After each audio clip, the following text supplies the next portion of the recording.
भी कार्यक्रम विधि है वह यहीं पर संपन्न करते हैं। आगामी कार्यक्रम कथा आदि का है।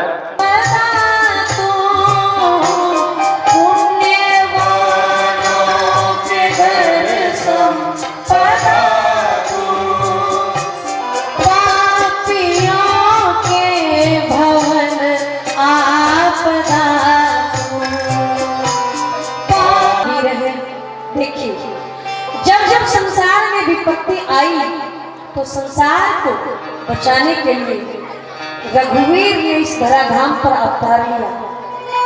लेकिन जब रघुवीर के ऊपर विपत्ति आई तो महावीर को आगे आना पड़ा।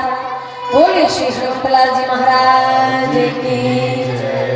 रघुवीर को भी आना पड़ा इस धराधाम पर। और हमारे आदरणीय भैया जी 101 रुपये ठाकुर जी खूब कल्याण करें। कहा जाता है कि जब जब भगवान के भक्त के ऊपर विपत्ति आई तो भगवान आए, लेकिन भगवान को यदि किसी ने संकट से बचाया तो वो है हनुमान, जिनके लिए बाबा तुलसी ने लिखा संकट कटे मिटे सब पीड़ा। छोटी मोटी पीड़ा नहीं, मिटे सब पीड़ा जो सुमिरे हनुमत बलवीर। यहां तक का यदि हमारी शरणागति चाहते हो, यदि हमें प्राप्त करना चाहते हो तो सबसे पहले जो हमारा पहरेदार है, क्योंकि कहीं भी जाने से पहले, किसी के घर में जाने से पहले जो रखवाली करता है, जो दरवाजे पर होता है, इजाजत उन्हीं से लेते हैं, तब जाके अंदर वाले से हम मिलते हैं। का राम जी के दरवाजे पर कौन रखवाली करते हैं? बाबा तुलसी ने कहा कि राम दुआरे तुम रखवारे, राम दुआरे तुम रखवारे,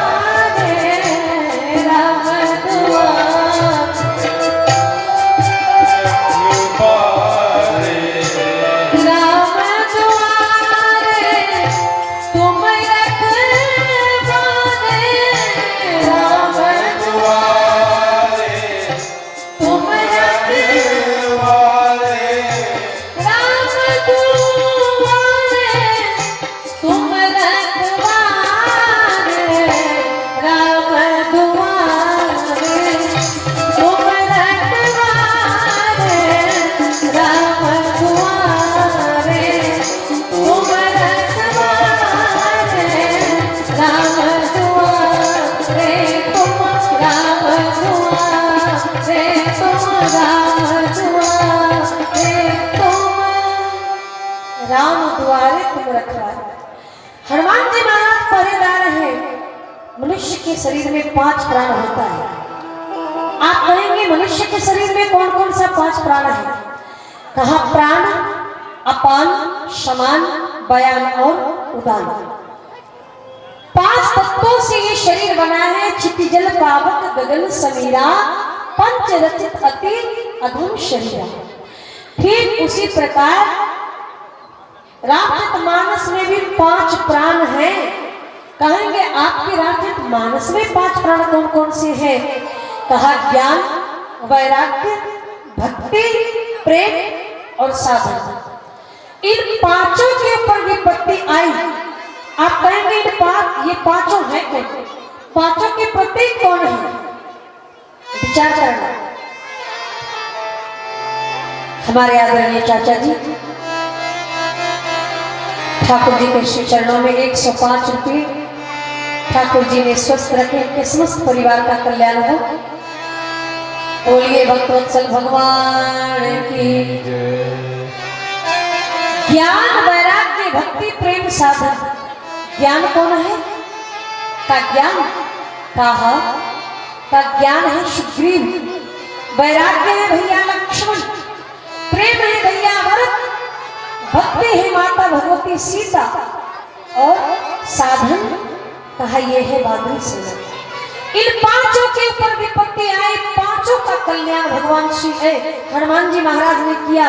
लेकिन विशेष रूप से जिस समय लक्ष्मण जी के सीने में शक्ति बाण लगी थी मेघनाद के द्वारा, और भगवान श्री राम विलाप कर रहे थे कि हमें क्या पता कि जंगल में जाकर मुझे मेरे भाई से अलग होना पड़ेगा। यदि मुझे यह पता होता तो शायद मैं पिता की बातें ना मानता। कौन सी बातें? आज भगवान श्री राम के आंखों से आंसू की धार बह रही है। चारों तरफ से बांदी सेना घेर कर बैठी है। राम जी कह रहे हैं कि निज जननी के एक कुमार, निज जननी के एक कुमार, तासुतात तुम प्राण आधारा, तासुतात तुम प्राण आधारा, तासुतात तुम प्राण आधारा। इतना नहीं, अरे जय हो अवध कौन मोहराई सिया राम जी,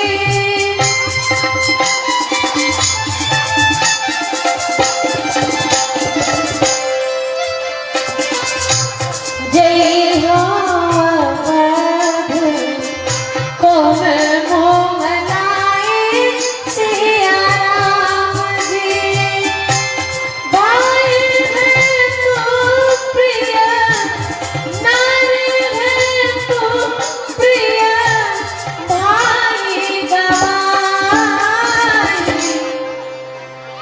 नारी है तो प्रिय भाई गवाई, जय हो अवध कौन मोहलाई। क्या कर, आज तो समझ में नहीं आ रहा है। आज श्री राम जी को रोते देखकर बांद्री सेना तो विलाप कर रही है, लेकिन ज्ञानी नामक गगन में सकल गुण निधान नाम भीषण हनुमान जी से नहीं रह गया। हनुमान जी ने दोनों हाथ जोड़कर कहा, प्रभु मुझसे रहा नहीं जाता, हमें आज्ञा दीजिए, क्या करोगे? कहा यदि आपकी आज्ञा मिली तो हमने सुना है कि चंद्रमा में अमृत का वास है, मैं जाकर चंद्रमा को निचोड़ डालूं और चंद्रमा में जो अमृत है वो भैया लक्ष्मण को पान करा दूं।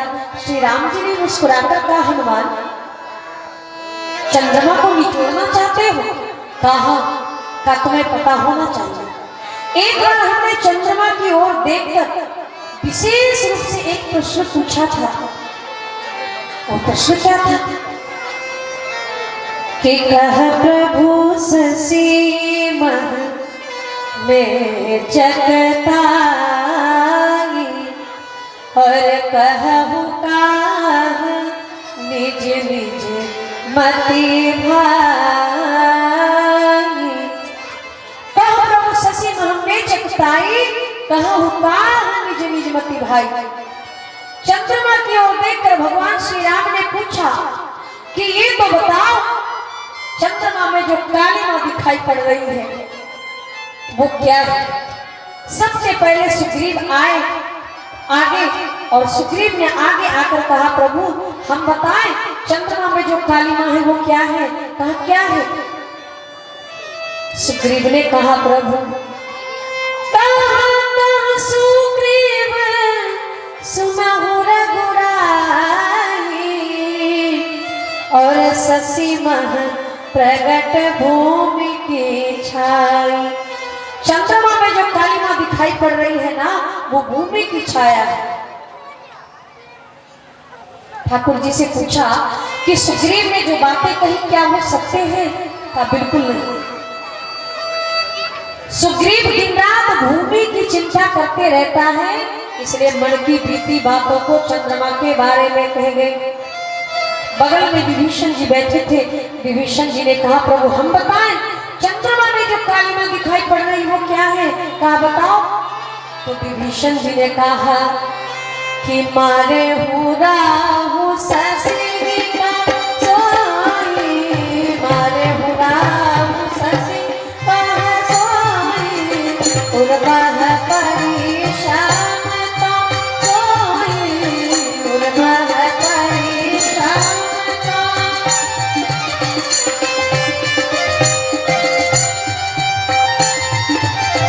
उर्वह परेशान सोई, मारे हूँ राहु ससुरी, मारे हूँ राहु ससुरी, मारे हूँ राहु ससुरी, मारे हूँ राहु ससुरी का कोई। विभीषण जी ने कहा प्रभु हमने तो सुना है कि एक बार चंद्रमा और राहु में झगड़ा हो गया था। राहु ने जमाकर चंद्रमा की छाती में लात मारा, जिसके कारण चंद्रमा के हृदय में कालापन छा गया। प्रभु से पूछा कि जो सुग्रीव कह रहे हैं क्या वो सच है? कहा नहीं, सुग्रीव जो कह रहे हैं वो भी सच नहीं है, विभीषण जी जो कह रहे हैं वो भी सच नहीं है, क्योंकि विभीषण अभी अभी अपने भाई रावण की ताजी लात खाकर वो लंका से वापस आया है, इसलिए अपने मन की बीती बातों को विभीषण के बारे में कह रहा है। बोलिए भक्तवत्सल भगवान की। बगल में अंगद बैठे थे, कहा हम बताएं, क्या बताओ। अंगद ने कहा प्रभु हमने सुना है जिस समय ब्रह्मा जी कामदेव की पत्नी रति का निर्माण कर रहे थे उस समय संसार में सुंदरता का खजाना समाप्त हो चुका था। ब्रह्मा जी ने सोचा कि रति को सुंदरता कहां से प्रदान की जाए, तो चंद्रमा की सुंदरता को छीनकर रति को प्रदान कर दिया। इसी के कारण चंद्रमा के हृदय में कालापन छा गया। ठाकुर जी से पूछा कि जो अंगद ने कहा वो सच है? कहा बिल्कुल नहीं। अंगद को भी लग रहा है कि पिता के बाद पुत्र राज्य का उत्तराधिकारी होता है, लेकिन मेरे पिता बाली के मर जाने के बाद राज्य हमें न देकर चाचा सुग्रीव को दे दिया गया, इसलिए अंगद भी अपने मन की बीती हुई बातों को कह गया। बोलिए भक्तवत्सल भगवान की। हनुमान जी बगल में बैठे थे। हनुमान जी ने कहा प्रभु हम बताएं। कहा बताओ। हनुमान जी ने कहा हनुमंत सुनो प्रभु सस तुम्हारे प्रिय दास, तब मूर्ति विधुर बसती सोई श्याम का भास। चंद्रमा आपका भक्त है और आपके भक्त के हृदय में कभी कोई काली मां हो ही नहीं सकती। आपके भक्त के हृदय में आपका ही निवास है। बोलिए भक्तवत्सल भगवान की जय। राम जी ने कहा हनुमान एक दिन तुमने ही कहा था कि चंद्रमा में मेरा निवास है, और यदि हम ही निचुड़ा गए तो लक्ष्मण जीवित होकर क्या करेगा? हनुमान जी ने कहा प्रभु एक काम करें, यदि आपकी आज्ञा हमें मिले तो हम पाताल लोक जाएं और वहां समस्त सर्पों को मारकर और अमृत का कुंड ही उठा लाए। राम जी ने कहा हनुमान तुम्हें पता है ये लक्ष्मण कौन है? कहा ये लक्ष्मण शेषा अवतार है। यदि तुम्हें पता है कि लक्ष्मण शेषा अवतार है तो सुनो ना। कहा क्या? जब लक्ष्मण की मूर्छा दूर होगी और जब इसे पता चलेगा कि केवल हमें जीवित करने के लिए हमारे पूरे परिवार को ही नष्ट कर दिया गया तो लक्ष्मण को कितना दुख होगा, इसलिए तुम ऐसा नहीं कर सकते। हनुमान जी ने कहा प्रभु तो एक काम कीजिए। बोले क्या? कहा प्रभु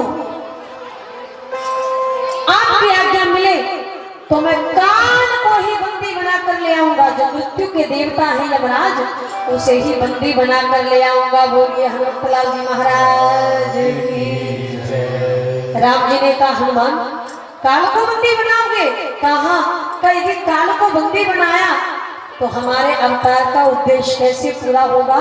हमने जो संकल्प ले रखा है निश्चरहीन करो नहीं भुज उठाए पनकिन फिर इसका क्या होगा?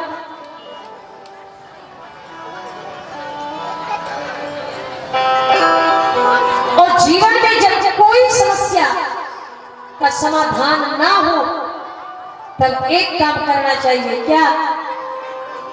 रघुनाथ के हाथों में दे दो जीवन की नाव रे, रघुनाथ के हाथों में दे दो जीवन की नाव रे, जो उनसे दया पाए तकदीर संवर जाए, रघुनाथ के हाथों में दे दो जीवन की नाव रे, रघुनाथ के हाथों में दे दो जीवन की नाव रे, जो उनसे दया पाए तकदीर संवर जाए।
चलता है दाव रे, उस पे ना किसी का भी कभी चलता है दाव रे, जो उनसे दया पाए तकदीर संवर जाए, रघुनाथ के हाथों में दे दो जीवन की नाव रे, जो उनसे दया पाए तकदीर संवर जाए, जो उनसे दया पाए तकदीर संवर जाए, तकदीर संवर जाए, तकदीर संवर जाए। हनुमतलाल जी ने कहा काल को ही बंदी बनाऊंगा, लेकिन जब राम जी ने मना किया, हनुमान जी विचार करने लगे कि प्रभु ना तो आकाश जाने देवे ना पाताल जाने देवे, करे तो क्या करे? अब करे क्या, कैसे भैया लक्ष्मण के प्राण की रक्षा करे? बगल में एक बूढ़े बाबा बैठे थे, हनुमान जी महाराज, जामवंत जी महाराज। जामवंत जी महाराज ने कहा, हनुमान हमारी बात सुने, रामा दल में सबसे बूढ़े जामवंत बाबा, अच्छा एक निवेदन करें, हमारे राम जी में और रावण में क्या अंतर है बताएं? रावण कहता है अपने नाना से कि बूढ़ भयानक मार तो ही, नाना तो बूढ़ा हो गया वरना जरूर मारता, लेकिन हमारे राम जी तो कहते हैं मात पिता गुरु प्रभु के वाणी विनय विचार करिए शुभ जानी। देखिए आज भी कई लोग पूछते हैं कि कि सुंदर कांड किसे कहा जाता है और लंका कांड किसे कहा जाता है। आप लोग बुद्धिजीवी श्रोता है, विचार कीजिएगा। जिस घर में, जिस परिवार में माता पिता का अपमान होता हो, माँ बाप का अनादर होता हो, जिस परिवार में बूढ़े बुजुर्ग रोते बिलखते हो, जिनकी सेवा ना होती हो, जो रोते बिलखते हो, जिसको अपमानित किया जाता हो, कहा वो घर, वो परिवार लंका कांड है। और जिस घर में, जिस परिवार में माँ बाप का चलता हो, माता पिता के आज्ञा का पालन किया जाता हो, उनका सम्मान किया जाता हो, माँ बाप को ही देवी देवता मानकर पूजा जाता हो, वही घर, वही परिवार सुंदर कांड कहलाता है। वही घर, वही परिवार सुंदर कांड कहलाता है। बोलिए भक्तवत्सल भगवान की जय। रामादल में सबसे बूढ़े बाबा जामवंत। जामवंत ने कहा हनुमान ऐसे नहीं होगा, एक काम करो। कहा क्या? कल लंका चले जाओ, लंका में सुखैन नामक एक वैद्य है, उसे लाया जा। जामवंत कहा वैद्य सुखैना लंका रही को पठैये लेना। आप देखिए बूढ़े बाबा होश में बात कर रहे हैं, लेकिन हनुमान जी जोश में बातें कर रहे हैं। और यही विडंबना है हमारे समाज की। आप यहाँ हमारी समिति की ही ले लो, हमारे नौजवान भाई, और ये भी सच है, हमारे नौजवान भाइयों का नारा जो है, सर कटा सकते हैं लेकिन सर झुका सकते नहीं। ये सच में सर कटा लेंगे, सर झुका नहीं सकते। क्यों? क्योंकि भारत के नौजवान हैं, ये भारत के वीर सपूत हैं। आपको पता है भारत का एक नौजवान जो गरीबी से मारा हुआ, हालात से मारा हुआ, एक विद्यालय में जाकर कहता है कि हमें नौकरी दे दो, हम कुछ बच्चों को पढ़ा लेंगे तो हमारी जीविका सुधर जाएगी। उनसे जब विनती की गई विद्यालय वालों से, जाकर प्रिंसिपल से, तो उस नौजवान को रख लिया गया, लेकिन पूरे 1 वर्ष के लिए नहीं रखा गया। कुछ दिन की नौकरी दी गई। जिस नौजवान का नाम था नरेंद्र, 2-4 महीने में ये कहकर निकाल दिया गया कि जाओ, तुम्हें पढ़ाने नहीं आता, इसलिए हम विद्यालय में रख नहीं सकते। और पता है उसे निकाल तो दिया गया। जब उसके मन में इस बात का आन आया कि मैं भारत का नौजवान हूं, हम चाहते, हमारे अंदर ऐसी क्षमता है कि मैं उस विद्यालय का प्रिंसिपल बन सकता हूं, लेकिन आज हमें साधारण टीचर भी नहीं बनने दिया गया। पता है उसने आन में आकर इतना कठिन परिश्रम किया, इतना कठिन परिश्रम किया कि एक दिन शिक्षक की बात तो छोड़िए, साधारण टीचर की बात तो छोड़िए, जिन्हें विश्व गुरु घोषित कर दिया गया, पता है वो कौन है? का उसी को आगे चलकर हम लोग स्वामी विवेकानंद कहते थे, उसी को आगे चलकर स्वामी विवेकानंद कहते थे। यही अंतर है हमारे भारत के नौजवानों में। जब आन आ जाए, जब ठान ले, तो ये लोग क्या नहीं कर सकते। आपको पता होना चाहिए, जब विश्व कवि सम्मेलन में विदेश में स्वामी विवेकानंद से ये कह दिया गया कि बाहर चले जाओ, अब बोलने के लिए कुछ बचा ही नहीं है, किस चीज पे बोलोगे? एक विदेशी ने मजाक किया कि अभी तो 0 बाकी है, क्या बोल सकते हो? तुम्हारी औकात है? एक भी अंक नहीं बचा, मात्र 0 बचा है, बोल सकते हो? तो उस समय हमारे भारत का वो नौजवान हारा नहीं, क्या किया? कहा जब जीरो दिया मेरे भारत ने, भारत ने मेरे भारत ने, जब जीरो दिया मेरे भारत ने, भारत ने मेरे भारत ने, दुनिया को तब गिनती आई, तारों की भाषा भारत ने दुनिया को पहले सिखलाई, देता न दशमलव भारत तो फिर चांद पे जाना मुश्किल था, देता न दशमलव भारत तो फिर चांद पे जाना मुश्किल था। अपना भारत तो भारत है जिसके पीछे संसार चला, संसार चला और आगे बढ़ता ही गए, भगवान करेंगे और बढ़े, आगे बढ़े और आज हमारे हनुमान जी महाराज नौजवान हैं और हमारे जामवंत बाबा बूढ़े हैं। 3 काल है हमारे यहाँ, जैसे भूतकाल, वर्तमान काल और भविष्य काल। भूत और वर्तमान के तो छोड़िए, पर भविष्य की चिंता यदि किसी को होती है तो वो हमारे बुजुर्ग हैं।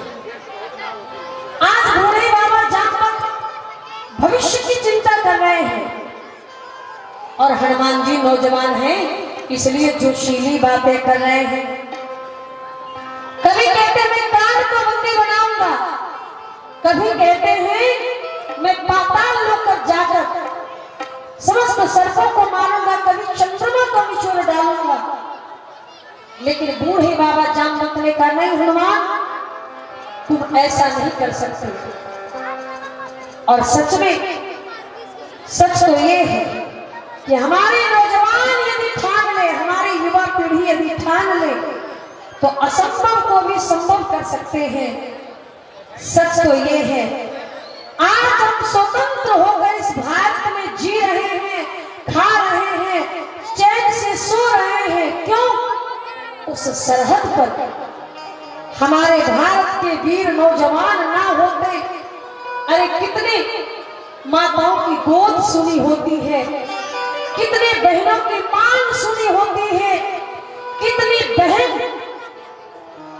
रक्षाबंधन के त्योहार पर इसलिए रोती है कि आज उनके भाई की कलाई उनके लिए जीवित नहीं रही।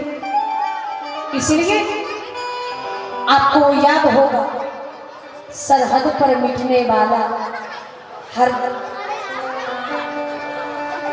शख्स था भारतवासी। बोलिए भारत माता की जय। आज हर चौक चौराहे पे, गली में, हर नगर में, हर राज्य में कहीं ना कहीं कथा कीर्तन होती आ रही है, लोग कथा सुनते आ रहे हैं। इसका क्या कारण है? सबसे श्रेष्ठ हमारा भारत देश है, जहां के लोग अपने ईमान को बचाने के लिए अपने प्राण तक को बलिदान करते हैं। गौर से सुनिएगा, किसी कवि की पंक्ति है, कहा ईमान के चलते दुनिया में इंसान को बिकते देखा है, ईमान के चलते दुनिया में इंसान को बिकते देखा है, फांसी पे लटकते देखा है, सूली पे चढ़ते देखा है, फांसी पे लटकते देखा है, सूली पे चढ़ते देखा है। कहा वीरों की कुर्बानी देखो भारत के इतिहासों में, वीरों की कुर्बानी देखो भारत के इतिहासों में, पर झांसी की रानी को हमने फौलाद से लड़ते देखा है, ईमान के चलते दुनिया में इंसान को बिकते देखा है। जहां सपनों में था दान किया, राजपाट धन दौलत सब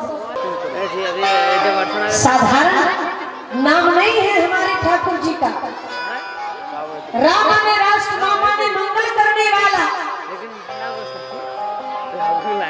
ऐसे राष्ट्र को मंगल करने वाले जगत पिता जगदीश भी कहीं अपरित होते हैं तो वो है भारत की भूमि। हनुमान जी कह रहे काल को बंदी बनाएंगे, जामवंत बाबा ने कहा वैद्य आश्चर्य, एक बार क्या हुआ पता है, एक गांव में एक लड़के की शादी थी और जिस लड़के की शादी थी उसके दादाजी 101 वर्ष के थे। दादाजी ने लड़के से पूछा बारात कितने बजे जाने वाली है? बारात कहाँ? लड़के लोगों ने कहा दादाजी वही 7-8 बजे। दादाजी ने कहा आज बड़ी तमन्ना पूरी हो जाएगी, अपने पोते के विवाह में बारात चलेंगे। कहा क्यों? कहा बरसों से ये तमन्ना थी, आज पूरी होगी। लड़के लोगों ने कहा दादाजी किसी और की शादी में चले जाना, हमारे विवाह में नहीं जा सकते। कहा क्यों? कहा हम जिस लड़की से शादी करने जा रहे हैं, लड़की वालों का कहना है कि बारात में केवल नौजवान ही आए, केवल लड़के ही लड़के आए, एक भी बूढ़ा आया तो बारात सीधे वापस कर दी जाएगी। दादाजी ने कहा हमें उससे कोई लेना देना नहीं, हम तो बस बारात में चलेंगे तो चलेंगे। दादाजी बेचारे धोती कुर्ता पहनकर, कड़ाहू पहनकर तैयार, लकुट लेकर तैयार। दादाजी ने लड़के लोगों से कहा बताओ किस गाड़ी पर बैठे? लड़के लोगों ने कहा दादाजी हमारी शादी नहीं होगी, आप मत जाओ। दादाजी ने कहा हमारे जाने से तुम्हारी शादी नहीं होगी? कहा तो सुनो एक काम करो, विवाह में तो हम चलेंगे और यदि ऐसे ले जाने में तुम्हें आपत्ति है तो एक काम करो। बोले क्या? कहा हमें एक बक्से में बंद कर लो, गाड़ी पे बक्सा रखा। दादाजी को बक्से में बंद किया, बक्सा गाड़ी पर रख लिया गया। गाड़ी स्टार्ट हुई, लड़की वालों के दरवाजे पर पहुंच गई। एक एक का परीक्षण किया, देखा कहीं कोई बूढ़ा तो नहीं आया? नहीं, कोई बूढ़ा नहीं, केवल लड़के ही लड़के आए। महाराज लड़की वाले तो खुशी से नाचने लगे और देखना जरूरी था क्योंकि आजकल बाल भी कलर करके लोग आ सकते थे और बाल कलर हो जाता तो पता नहीं चलता नौजवानों में और बूढ़ों में। लड़की वाले प्रसन्न हुए, चले केवल लड़के ही लड़के आए हैं, कोई बूढ़ा नहीं आया। लड़की वालों ने नौजवानों से कहा एक शर्त तो पूरी कर दी, बारात में केवल लड़के ही लड़के आए हैं, एक और शर्त है उसे पूरा करो तभी विवाह होगा, वरना बारात ले जाओ। नौजवानों ने कहा दूसरी शर्त क्या है? कहा आलो ग्राम के बाहर, आलो गांव के बाहर एक नदी है, उस नदी से को दूध से भरवा दो तभी विवाह होगा, वरना बारात वापस ले जाओ। लड़के लोगों का दिमाग खराब, राम राम ये दादाजी कैसी शर्त रख दी आपने? दूध से कभी नदी भराई जा सकती है? पहले आपने बता दिया होता तो हम भागलपुर, कटिहार, पूर्णिया, मुजफ्फरपुर, मधुबनी, दरभंगा, समस्तीपुर, सहरसा, सुपौल, मानसी, बेगूसराय, खगड़िया, मुंगेर, बिहार से लेकर कोडरमा, हजारीबाग, फरसाबाद, रांची, मूरी, धनबाद, कतरासगढ़ यानी झारखंड बिहार की समस्त डेयरी को बुक कर लेते और आपकी नदी को दूध से भरवा देते। अब कितनी जल्दी दूध से नदी भराई जा सकती है? लड़की वालों ने कहा फिर बारात वापस ले जाओ। सारे लड़के अंत में निराश हो गए, गाड़ी पर बैठे। दादाजी ने बक्सा खटखटाया, चलो बाहर निकालो, दुल्हन लेके जा रहे हो? कहा दादाजी कोई दुल्हन उल्हन नहीं है, बगैर शादी के। अरे क्यों? शादी क्यों नहीं हुई? बाहर निकालो। लड़के लोगों ने कहा बक्से के अंदर बैठे हो तो इतनी बड़ी समस्या खड़ी है, बाहर आओगे तो ना जाने क्या होगा, चुपचाप बैठे रहो। दादाजी ने कहा अरे नालायकों, ऐसे ही कौन सी तुम्हारी शादी हो गई, चलो बाहर निकालो, हो सकता है समस्या का समाधान हो जाए। जैसे ही दादाजी को बाहर निकाला गया, लड़के लोगों ने कहा दादाजी लड़की वालों का कहना है कि एक शर्त तो पूरी की कि बारात में केवल लड़के ही लड़के आए, दूसरी शर्त यह है कि गांव के बाहर एक नदी है, उस नदी को दूध से भरवा दो तब विवाह होगा, वरना वापस चले जाओ। अरे महाराज दादाजी ने ठहाका लगाया, अरे मूर्खों नालायकों, इतनी छोटी सी बात को लेकर बिना विवाह किए वापस जा रहे हो। लड़के लोगों का दिमाग खराब, लड़के लोगों को आश्चर्य हुआ, दादाजी आप ठहाका लगा रहे हो, ये छोटी सी बात है का और नहीं तो क्या?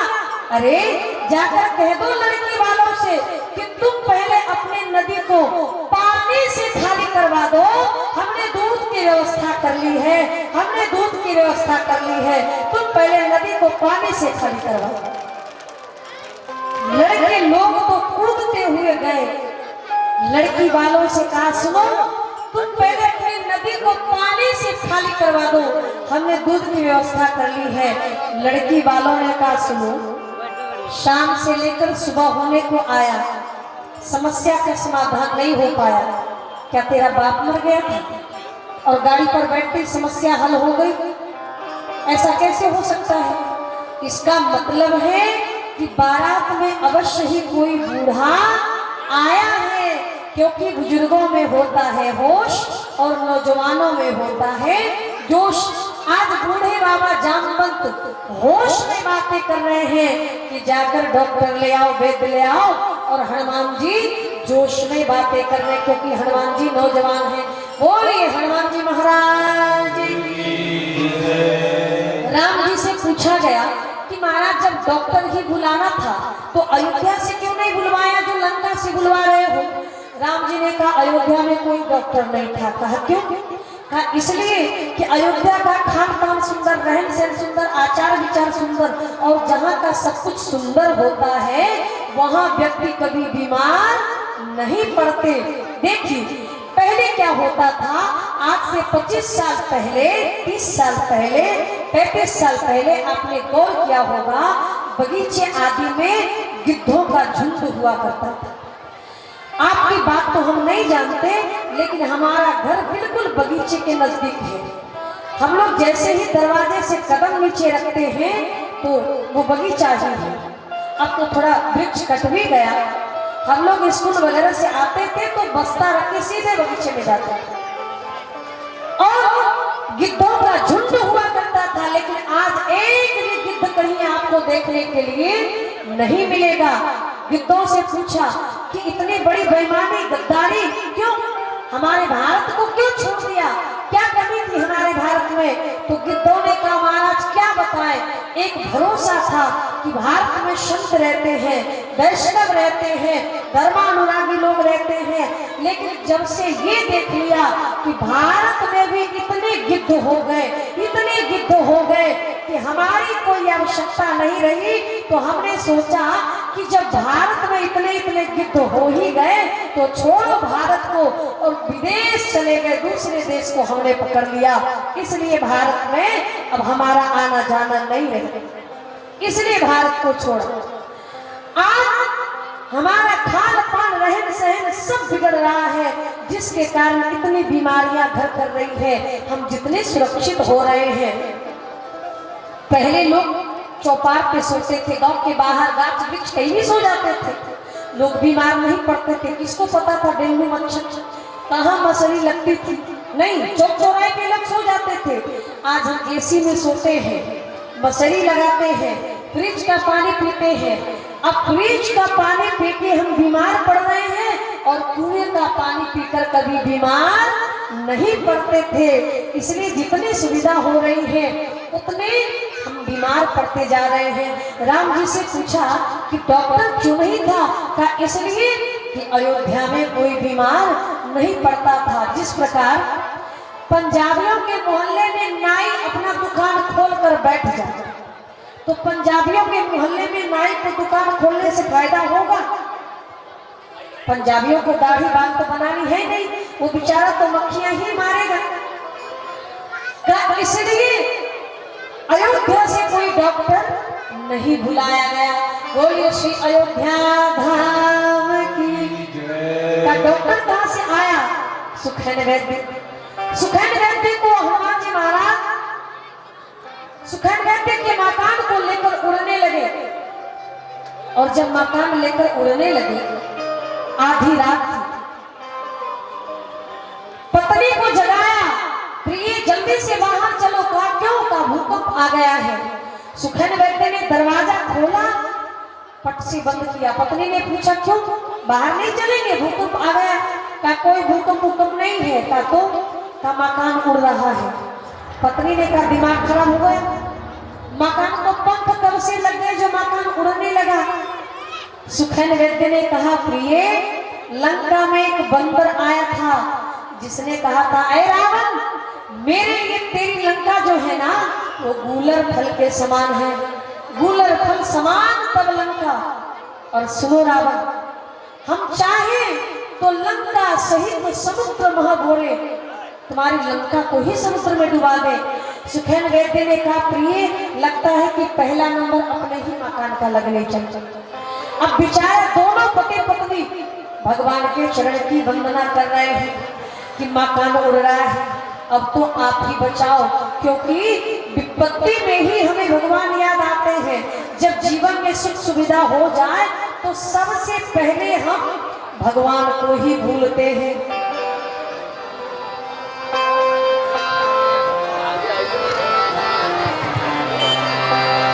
बोलिए भक्तवत्सल भगवान की।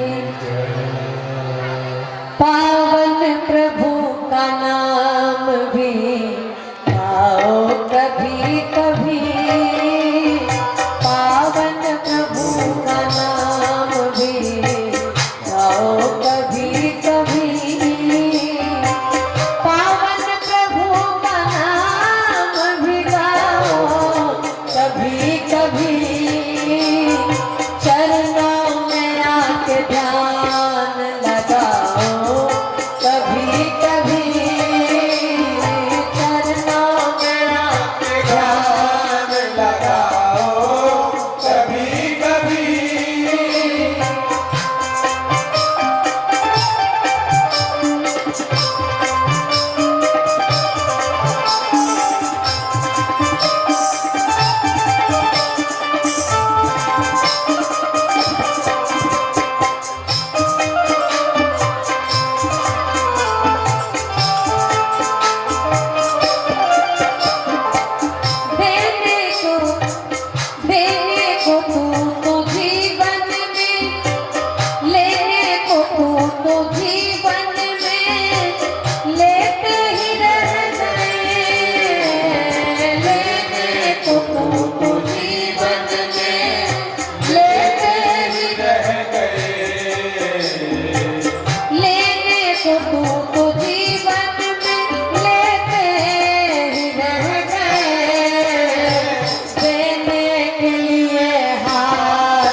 हमारे आदरणीय भैया जी 501 रुपये नाम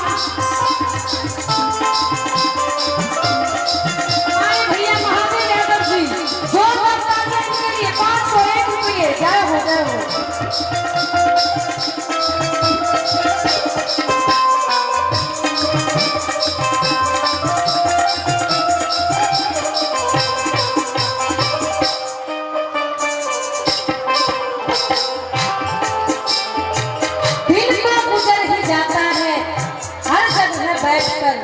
पल दो पल सत्संग में आओ कभी कभी, यही अंतर था अयोध्या और लंका में। अयोध्या में लोग इसलिए बीमार नहीं पड़ते थे जिनका खान पान रहन सहन आचरण सब कुछ सुंदर हो। हमारे आदरणीय भैया सुरेश जी और ये सच में हनुमान जी ही हैं। इतनी सेवा दिन भर करते रहते हैं, चाय पानी दौड़ दौड़ के। ठाकुर जी इनका भी खूब कल्याण करे और इन्हीं के यहाँ हम रुके हुए भी हैं। हमारे आदरणीय भैया महादेव जी समस्त मंच पर चढ़ावा देने वाले, सबका कल्याण हो। आइए, सुखैन वैद्य जैसे ही आया, भगवान श्री राम ने कहा इलाज करो। सुखैन वैद्य ने कितनी बड़ी बात कही। कहा प्रभु मैं आपके दुश्मन का डॉक्टर हूं। कहा मैं वैद्य दसानन के घर का किस तरह आपका काम करूं। अनुचित होगा यदि बैरी को लंका पति के आराम करूं।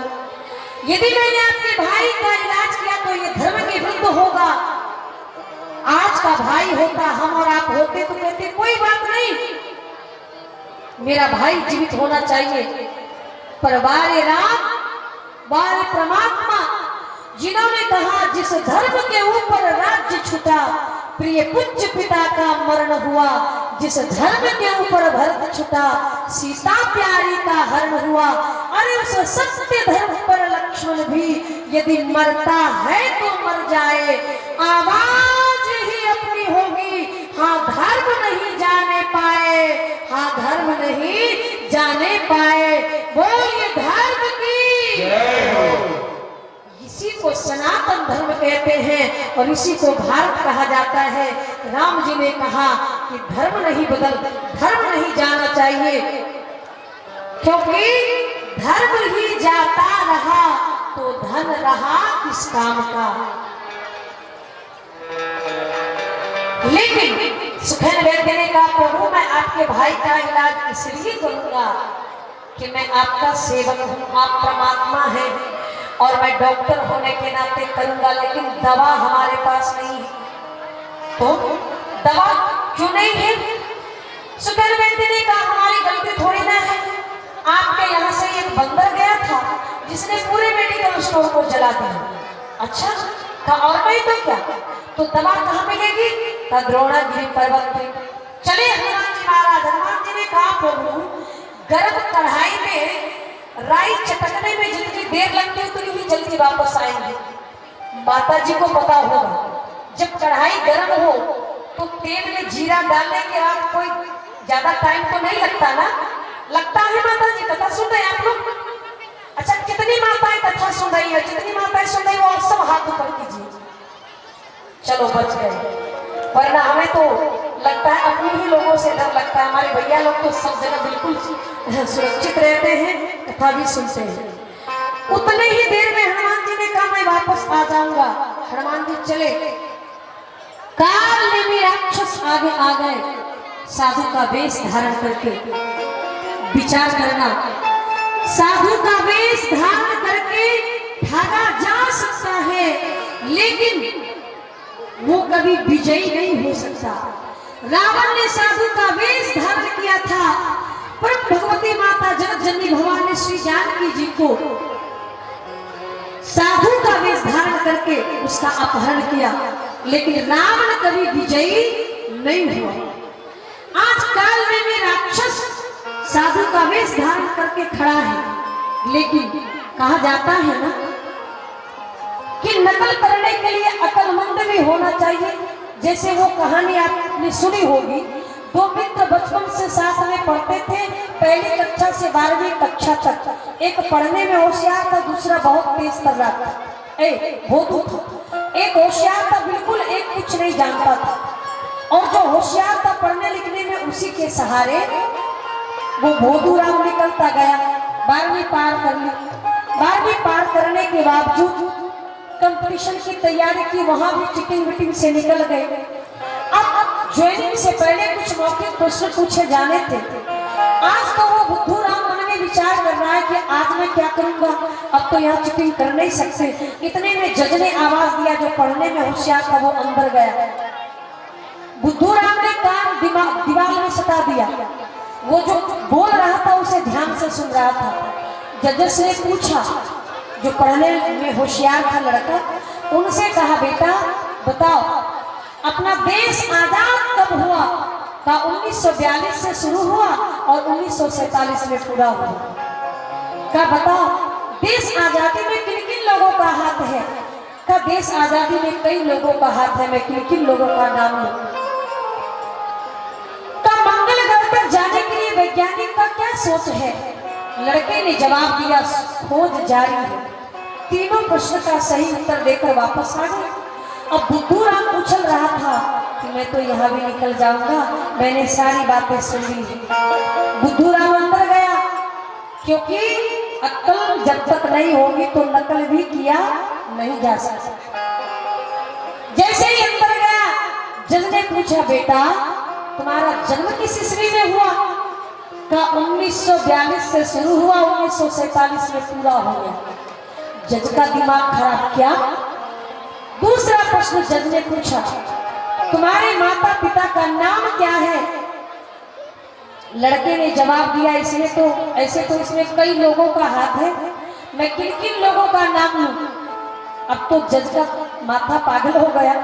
तीसरा प्रश्न क्या वो पूछेंगे? गुस्से में आकर जज ने कहा पागल हो क्या? का खोज जारी है। कहने का मतलब जब तक किसी चीज पे अच्छे से रिसर्च ना किया जाए तो कामयाबी कैसे मिलेगी? हनुमान जी ने कालनेमी का वध किया, संजीवनी लेने सीधे द्रोणागिरी पर्वत पर पहुंचे।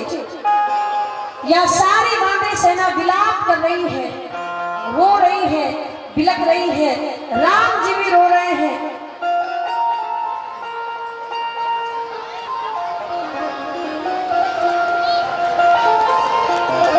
कमेटी की ओर से। अच्छा, लेकिन होली लास्ट दिन होती है। अच्छा, आज नहीं सुनाएंगे, कल से देखा जाएगा, या तो देख लेते। टाइम तो मेरा हो चुका, अब क्या कथा सुनाएंगे? बोलिए भक्तवत्सल भगवान की।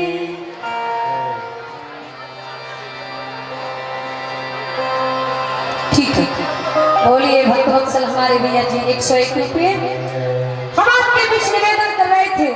हनुमान जी महाराज जब द्रोणागिरी पर्वत पर गए, संजीवनी नहीं आ रही थी और सारी वानरी सेना रो रही है।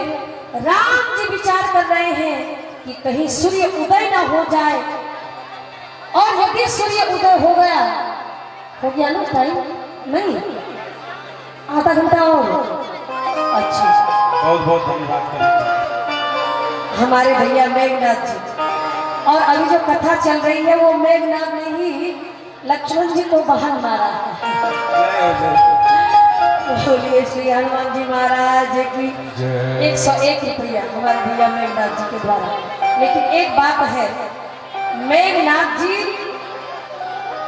मेघनाथ को मारने के लिए लक्ष्मण जी को विशेष रूप से अवतार ही लेना पड़ा था। हमारे महेंद्र भैया 101 रुपये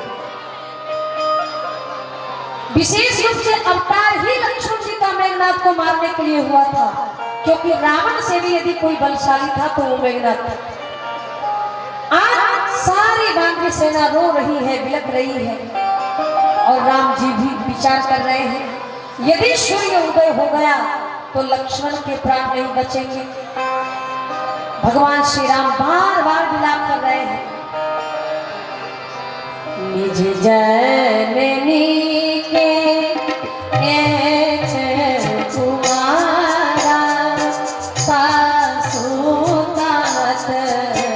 तुम प्राण आधारा, जननी के तुम्हारा सासुतात तुम प्राण आधारा।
गवाए जइहो अवध कौन मुँह लाई नारी है तू प्रिय भाई गवाए। राम जी कह रहे पिता वचन मानते हो नहीं ओहू। राम जी के बचपन की घटना, चारों भाई बाल्यावस्था में भैया देव नारायण जी 51 रुपये और भी हमारे भैया ने 101 रुपये चढ़ाया। हमारे भैया 21 रुपये। ठाकुर जी सब दान देने वालों का खूब ऐसे ही कल्याण करें। श्री राम जी कह रहे पिता वचन मानते हो नहीं ओहू। चारों भाई जब शरीर नदी में स्नान कर रहे थे एक बार, छोटे छोटे थे। हमारे भैया बहादुर यादव जी 101 रुपये या 10 रुपये, ठाकुर जी खूब कल्याण करें। और अच्छा हमारे भैया मोहन यादव अभिनंदन, हाँ अभिनंदन इलेक्ट्रॉनिक, आप लोग इनको जान ही रहे होंगे। इन्होंने 200 ठाकुर जी के श्री चरणों में समर्पित किया है। ठाकुर जी दिन रात इनके ऊपर कृपा बरसाए, समस्त परिवार के जीवन की मंगल कामना। कहा जाता है कि रावण को पता था कि मेरे पुत्र मेघनाद को कोई और नहीं मार सकता सिवाय लक्ष्मण को, इसलिए लखनलाल जी को बचपन में ही मारने के लिए मेघनाद को भेज दिया गया। और जय जय जय 51 रुपये ठाकुर जी का खूब कल्याण करें। कछुई का रूप धारण करके सरयू नदी में लक्ष्मण के ऊपर प्रहार किया। श्री राम जी ने पकड़ लिया और महल लेकर चले गए। राम जी को पता था ये तो रावण का बेटा मेघनाद है। उस समय महाराज दशरथ ने कहा नहीं, ये भी बालक है, इसे मारो मत।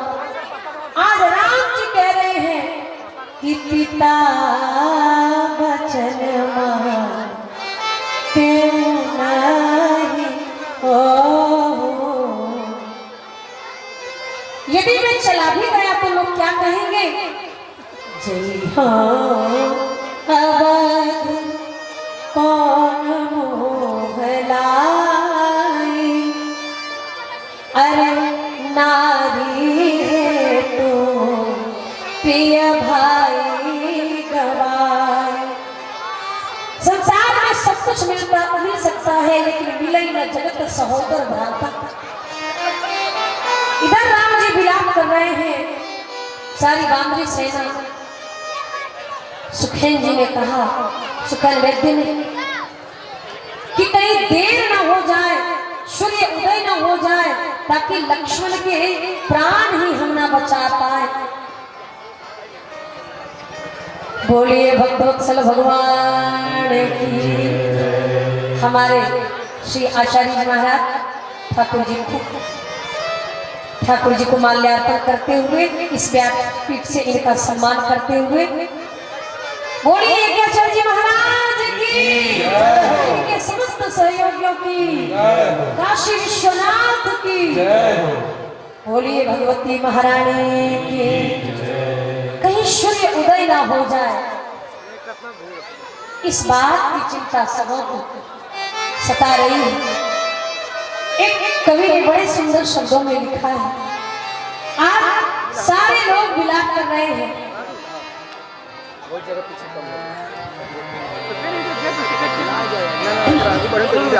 बोलिए हनुमतलाल जी महाराज की। सूर्य उदय ना हो जाए, मिला ना उनको निशानी निशानी ढूंढत है। देर ना हो जाए कहीं, देर ना हो जाए, देर ना हो जाए कहीं, देर ना हो जाए। बोलिए हनुमान जी।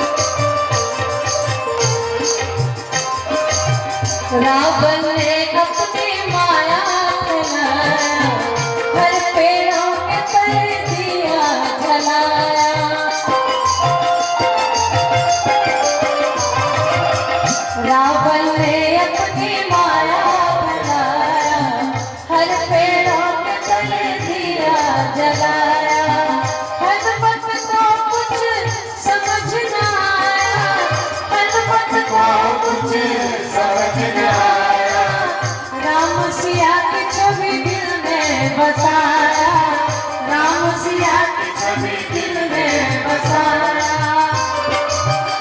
चले पर्वत उठा के कभी दिल में बसा के, चले पर्वत उठा के छवि दिल में बसा के उड़ जाते हैं। मैं देर करता नहीं, देर हो जाती है, देर न हो जाए कहीं, देर न हो जाए, देर न हो जाए कहीं, देर न हो जाए। एक बच्ची ने 500 दिया है, नाम नहीं पता।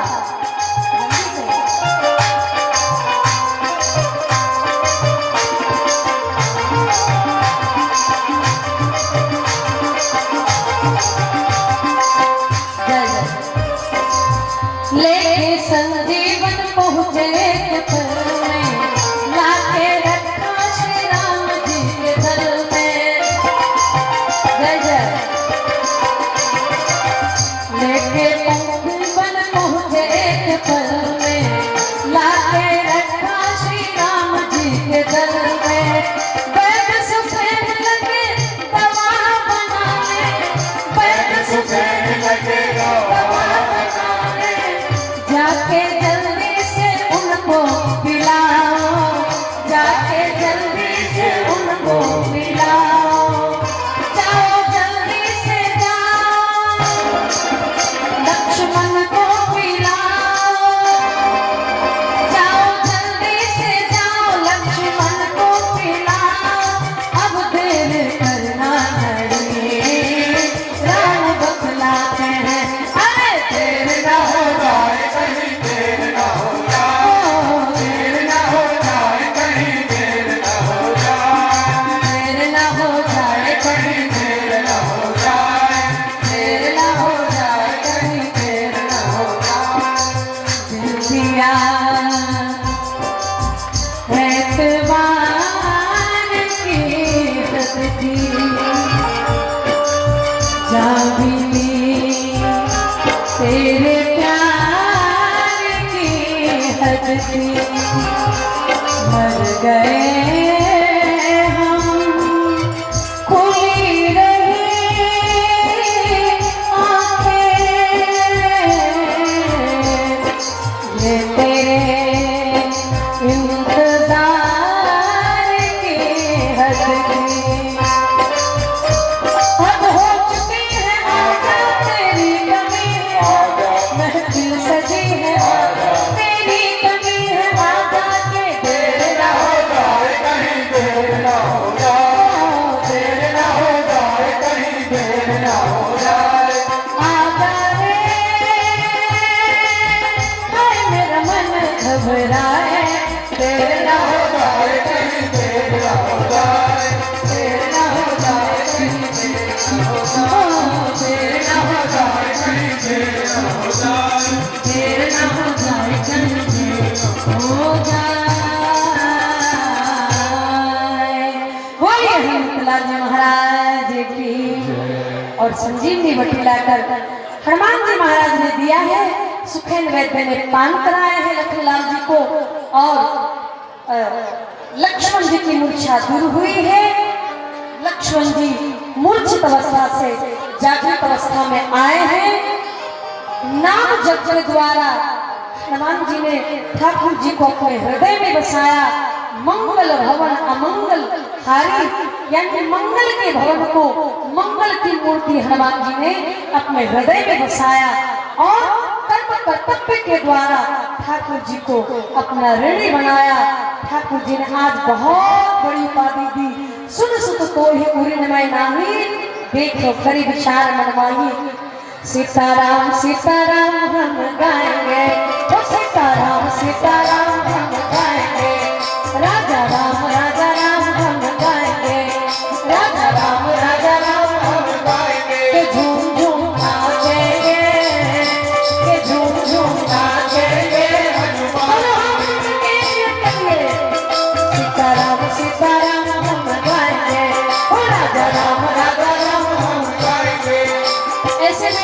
ईमानदारी से सारे श्रोतागण, माता बहन और भैया लोग सभी लोग हाथ ऊपर कीजिए। तो सभी लोग जिसका हाथ दो भगवान दोनों हाथ सुरक्षित हो सब करेंगे। हाँ के झूम झूम नाचेंगे, के झूम झूम नाचेंगे हनुमान जी। सीताराम सीताराम गाएंगे, राधा राम राधा राम गाएंगे। के झूम झूम नाचेंगे, के झूम झूम नाचेंगे हनुमान जी।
पंचायत समिति प्रतिनिधि बेको हमारे भैया अजय यादव जी ने 501 रुपये ठाकुर जी के श्री चरणों में सभी दान देने वालों का खूब कल्याण हो।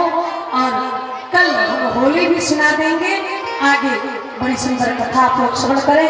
होली धर्म की, अधर्म का, प्राणियों में विश्व का, भारत माता की, यज्ञ भगवान की, आदिशक्ति जगदम्बा महारानी की, हनुमान जी महाराज की। ओम नमः पार्वती पते हर हर महादेव।